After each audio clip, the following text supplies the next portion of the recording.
Wondering if you can give me some background about what the idea was for Bend of the River Days and how it all came about and who was involved and how do you start something like that from scratch?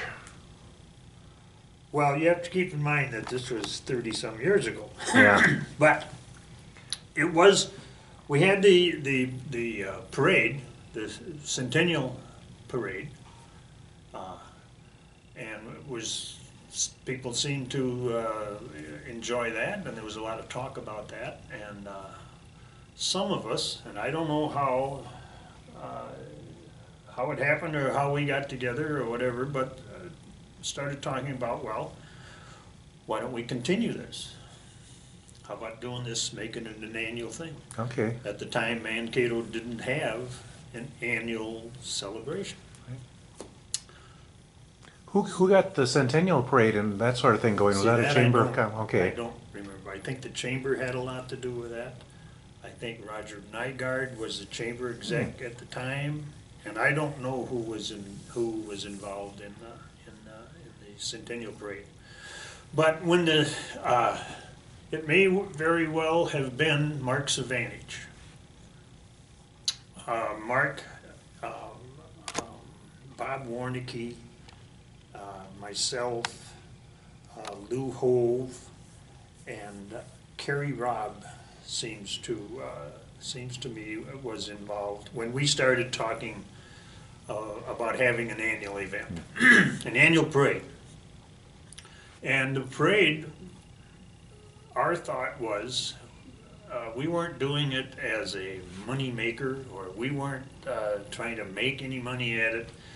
We wanted to have a parade as kind of a thank you, kind of a, here you go, residents of Mankato, thanks for being here, come and see our parade. And we kind of agreed on that. We were lousy fundraisers. and so we sold buttons. Was one of our fundraisers, and we would just beg wherever we would get donations at $5, $10, $25, and like I said, we weren't very good at fundraising. Our biggest coup was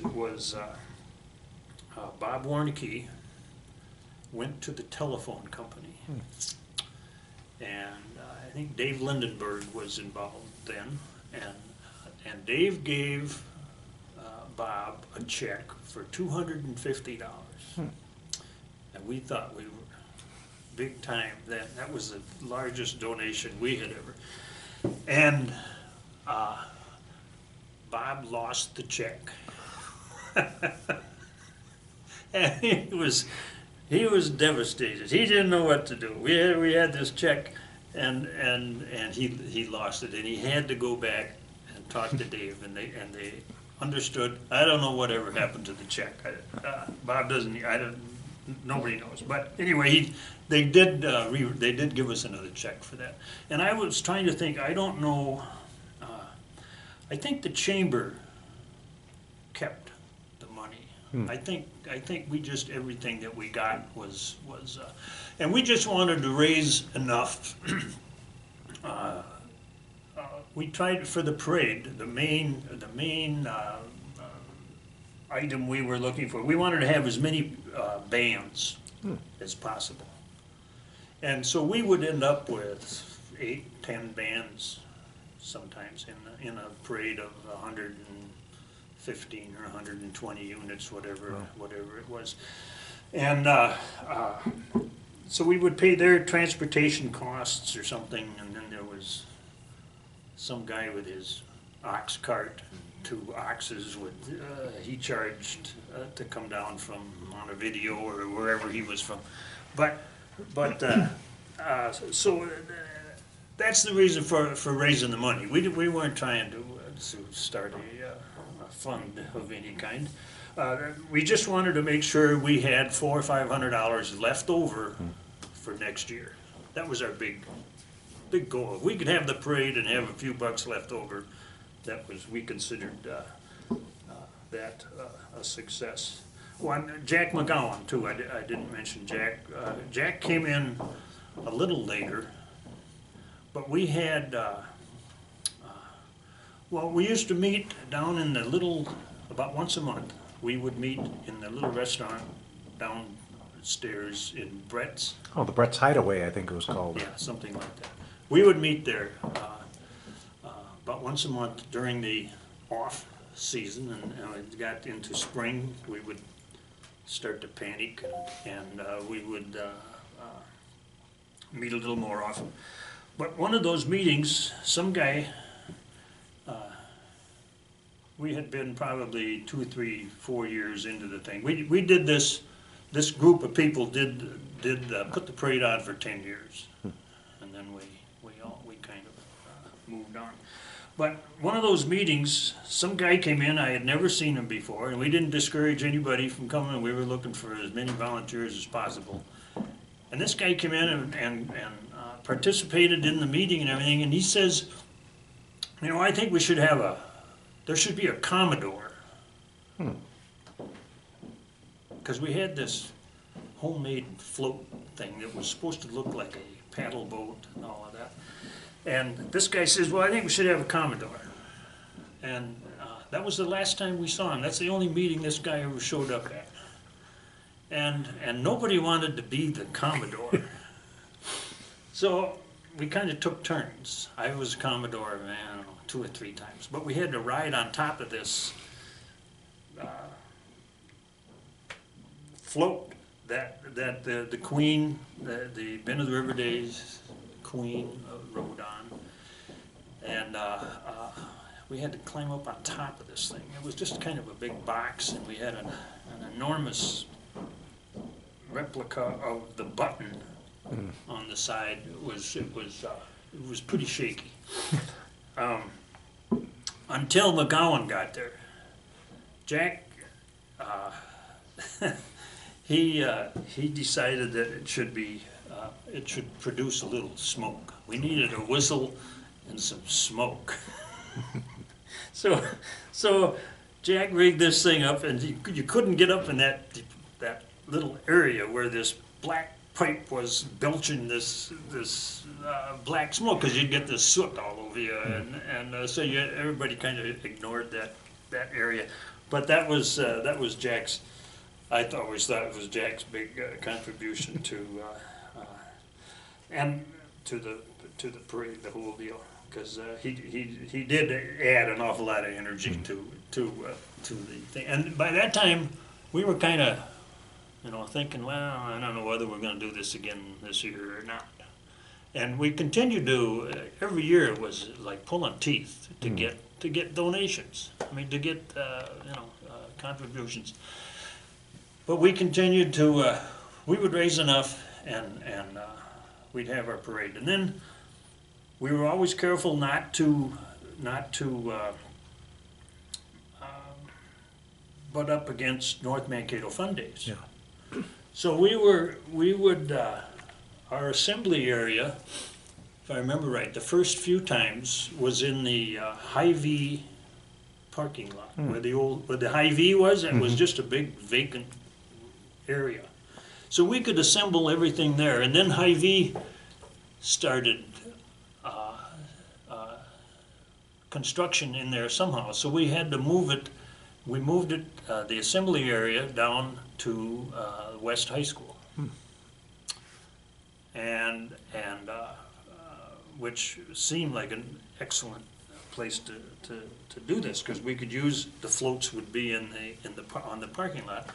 And Mark Cervantes says, yeah, good idea. He says, I'll manage all the bands. We'll get all the bands, and they will assemble and get all lined up on the football field. And we'll just come out one at a time. It just worked very smoothly. Well, whoever was in charge of the football field says, nothing doing. You're not going and tramp all over our football field with 8 or 10 bands. So they didn't let us do that, and Mark got a little angry about that. But Now the parade always took place in July, was it, or? yeah. some, it was in July, but never, I don't know when Mankato Fun, or North Mankato Fun Days. We made sure that we stayed away from that. The first few parades, but someone said, well, you know, Fun Days doesn't have a parade. I think they had a kiddie parade, but they didn't have a big parade. Why don't we see if we can coincide, and we'll have the parade start over in Mankato, across the bridge, down Range Street, and over to Monroe School. And we did that several times, but we had to talk to Nicola County Sheriff, Blue Earth County Sheriff. Roy Wiebold was Blue Earth County Sheriff. He very cooperative. City of North Mankato, Mankato Police, and the railroad. So both times, I think at least twice, we went across the bridge into North Mankato, and guaranteed railroad, no problem. We won't be interrupting your parade. Don't worry about that. We'll take care of that. We'll make sure. While sitting on Range Street, and you'd look down Range Street, and there'd be a 8-block gap in the parade, and they're switching cars, and so that really disrupted the parade. But that worked pretty good. And then we added arm wrestling. There was an arm wrestling tournament a couple of years, and that was held over in North Mankato during Fun Days too. But that was right at the same timing, and I think that was I think we had something to do with that also. And the Minnesota Sit and Spit Club put on a couple of marble tournaments. But they had to be, the only school ground we could find that hadn't been blacktopped was at Franklin School. So we had one there.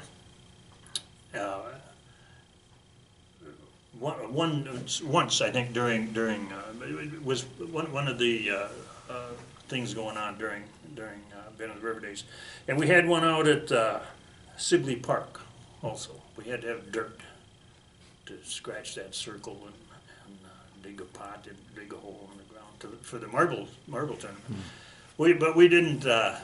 We did, and again, MARC, Mark's Advantage, was we were a little loose on the rules, so everybody won something, and Mark would and Northland Beverages always came up with something to give away. So,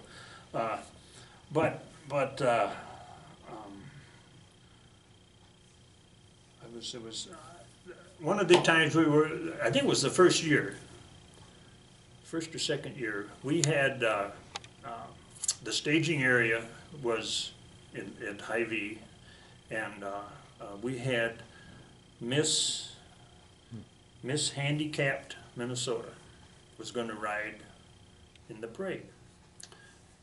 And I talked to Don Snell, and Don Snell had maybe a 1948 or 50 little Buick convertible. So we had a driver for the car, and Miss, I can't think of her name, Miss Handicap Minnesota was on the back, and that year we always kind of took turns starting the parade, making sure everybody was falling in when where they're supposed to be, and this I had parked this Don Snell's Buick close to the front, because she was close to the front, but the parade began, and I was kind of directing people to getting them started, and it came time for the Miss Handicap Minnesota, and the driver didn't show up. So I said, well, okay, I'll drive. And then Bob Warnicke or Mark or somebody, wouldn't have been Mark because he was with the band someplace, but they kind of took over, and I got into this little Buick, beautiful little car, and it was our turn to get in line, and I started it up, and I turned, and the right front wheel just snapped off. And the car was kind of laying on not just the tire, the whole wheel, everything. Everything just kind of collapsed. So, Miss Minnesota is there, and I'm wondering, well, what are we going to do to get her in there? And by that time, we had started. We would leave Hy-Vee and go down on, I don't know what street, over to 2nd Street, back up past the Free Press up to Main Street, and then come back. And we ended the parade in the same area. So I think Herb Mokel was our grand marshal. So, and he was in the very front. So to get a car for Miss Minnesota, somebody, it wasn't me, somebody ran up to the front of the parade, and as soon as they reached the end, Herb got out and they brought that convertible. It was Brad Reeves had a big Eldorado that he would let us use. But anyway, we got Miss Handicap Minnesota in, and but some of the things are we had canoe races too during Bend of the River days, and there was a family from North Mankato. I don't know, I can't, Henning or something like that. It was a big canoe family. But he stepped in, and we had several years, we'd go up to Judson, started right by the public landing there, I think, by the bridge, and have canoe races. And some of these guys were, I mean, racers. I mean, these guys were serious. But we were, Lou Hove and I joined the businessman's class or something, whatever it was. But it was. Do you want to talk about the Queen too? Because the Queen was very different than many others. Yes. We decided that she had to be at least 50 years old and a resident of the Mankato area, more or less. And I guess those were the only, pretty much. And people kind of thought it was a joke for a while, but then some of the ladies got serious about it, and it was, I think it became, kind of it gained a little more respect as we went along. Dorothy Ingersoll, I think, may have been the first Bend of the River Queen. And she and Brad also led us. We went to several towns with the Queen. The other area festivities.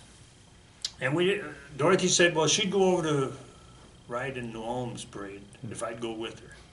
She wouldn't go alone. But so we driving Reeves' big Eldorado Cadillac. We went over and we were riding down the parade route. And I guess that was one of the years I was Commodore or something, because we were advertising Bend of the River days too. But and we were riding down the parade route, and Dorothy, and people were, "Hi, Dorothy, how are you? Dorothy, nice to see you."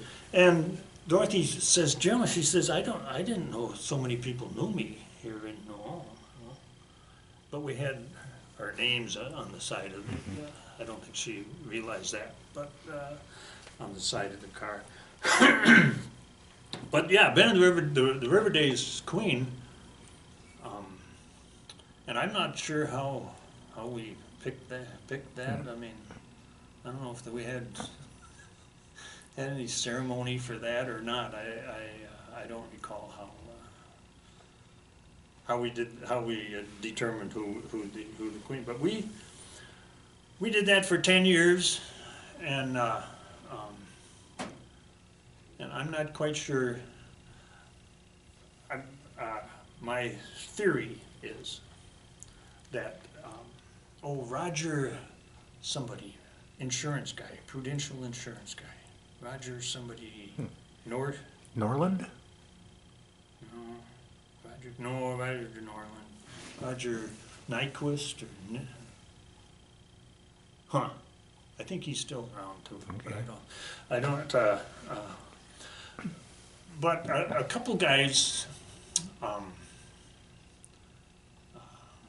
and I know who they are. But they were going to come in and show us how to have a parade.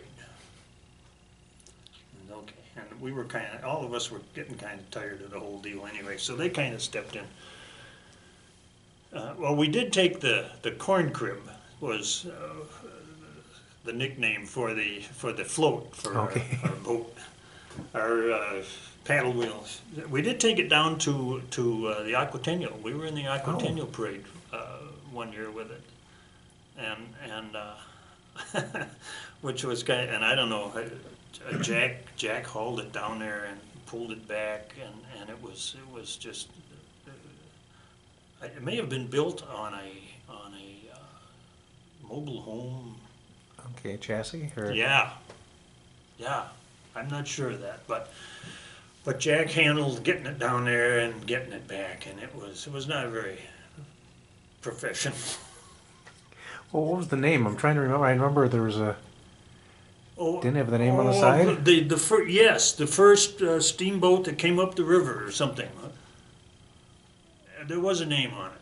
Yeah, I wonder where it is now. Somebody probably just torched it. I don't know. But there was Henrietta, or Oh, okay.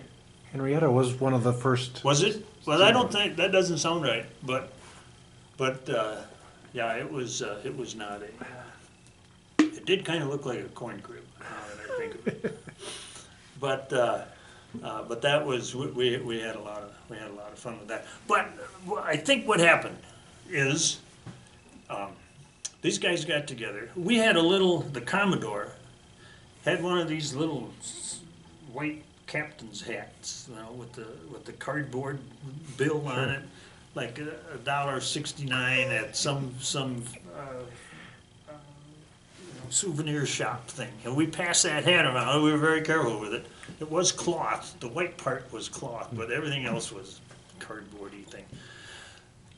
And these gentlemen got together, and all of a sudden, they show up with navy blue blazers with gold buttons and the big hats, and the women dressed up looked like they just came out of Savannah, Georgia, someplace with from the plantation dresses, and they ran out of money. And I always thought, well, if you wouldn't have, but. So the thing died. By that time, I don't know. We just kind of the guy with the canoe race. He kind of got tired of not sponsoring it, but organizing it, and yeah, we just kind of went our own ways. And Mark, I think, retired and went up to St. Cloud. Bob Warnicke, he ended up by Nisswa. They're living up in Duluth now, but yeah. So I don't know what if you have anything else there. I don't know. Well, I think we're back to that spot now where I wish Mankato did have a festival of some sort. The Yeah. closest thing we've got is probably Rib Fest, and that's more commercial than anything else. Yeah, yeah. This was. Oh, and by the way, Bend of the River Days. We were wondering what are we going to call this thing? If we have a festival, what are we going to call it? What's her name? Bear. Oh, Marcia? Marcia Bear. She was working at Home Magazine, and we were sitting. She didn't get real involved in Bend of the River Days, but I was sitting in her office and we were talking about that. And she's the first one I ever heard call it. Well, why don't you call it Bend of the River Days? And that was what it. Is she still around? Do you know? I have seen her within the last year or so. Oh, okay. Because we haven't seen her in a long time. But she's the one that came up with that name. And yeah, it kind of went from there. Okay. Well, looking back on it now, what are your feelings about this group of people just deciding to get together and start a. Do you think It's very possible. I mean, if you got somebody, and we had a lot of help from the chamber. Yeah, I think anybody could do that. Another thing about fundraising, I could never figure out why it was so hard to, but people you got Mankato, North Mankato competing the day you're born. So you go to grade school over in North Mankato, and I go to grade school over in Mankato someplace. I go to East, and you go to West all your life, and you're 20 years old, and somebody says, well, why don't you donate? We're having a festival here. Why don't you donate some money? And they look at you like, they've been competing against each other all their lives, and they're going to, get together and have no, that didn't work. So, but like I said, we weren't very, Jack McGowan had an idea. We never used it, and I don't think Jack did, but I thought it was an excellent idea. Fundraiser. He had goats. He says, I'll take a goat, and I'll put it on a leash, and we'll walk into the president of Michael, and we'll sit there and say, you give us $500, or I'm going to sit here with this goat until you do. Hi. And Oh, I can hear